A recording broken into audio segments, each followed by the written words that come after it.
നിയമവിധേയമായ ഗർഭഛിദ്രത്തിന്റെ പുതിയ മാനദണ്ഡങ്ങളും നടപടിക്രമങ്ങളും പ്രഖ്യാപിച്ച് UAE ആരോഗ്യ രോഗപ്രതിരോധ മന്ത്രാലയം. ഗർഭഛിദ്രം മൂലം ആരോഗ്യ പ്രശ്നങ്ങളൊന്നും ഉണ്ടാകാൻ പാടില്ല എന്ന തീരുമാനത്തിലാണ് പുതിയ പ്രഖ്യാപനം. ആരോഗ്യ മന്ത്രാലയം പുറത്തിറക്കിയ പുതിയ മാനദണ്ഡം അനുസരിച്ച് ഗർഭിണിയുടെ ആരോഗ്യത്തെ ബാധിക്കുന്ന എന്ത് സംഭവിച്ചാലും ഗർഭഛിദ്രത്തിന് അനുമതി നൽകരുത് എന്ന കർശന നിർദ്ദേശമുണ്ട്.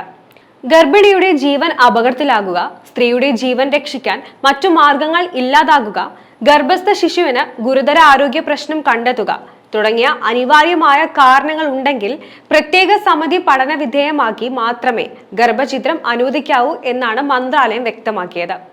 കൂടാതെ ഗർഭകാലം 120 ദിവസം പിന്നിട്ടവർക്ക് ഗർഭഛിദ്രം പാടില്ലെന്നും അധികൃതർ പുറത്തുവിട്ട നടപടിക്രമങ്ങളിൽ വ്യക്തമാക്കുന്നുണ്ട്.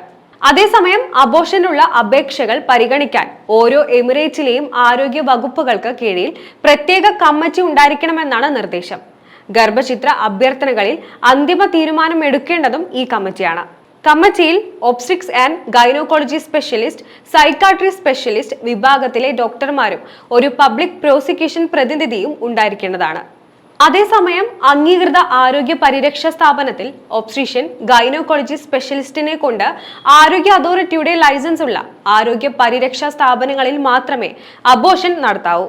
മാത്രമല്ല, അബോർഷന് വിധേയമാകുന്നവരുടെ സ്വകാര്യത സംരക്ഷിക്കണമെന്നതും നടപടിക്രമങ്ങൾ പാലിക്കുന്നുണ്ടെന്ന് ഉറപ്പാക്കേണ്ടതും ആരോഗ്യ അതോറിറ്റിയുടെ ഉത്തരവാദിത്തമാണ്.